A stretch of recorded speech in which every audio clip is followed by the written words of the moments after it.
నాకు సర్వము సమకూర్చనే నన్నేల ప్రేమించ మనసాయను నీ మనసెంతో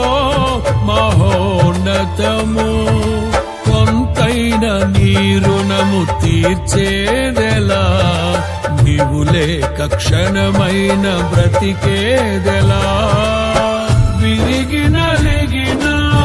మనసుతో నిన్నే సేవించెదా నా యజమానుడా సేవించెదా నా యజమానుడా జయ సంకేతమా దయాక్షేత్రమా నన్ను పాలించు నా యేసయ్యా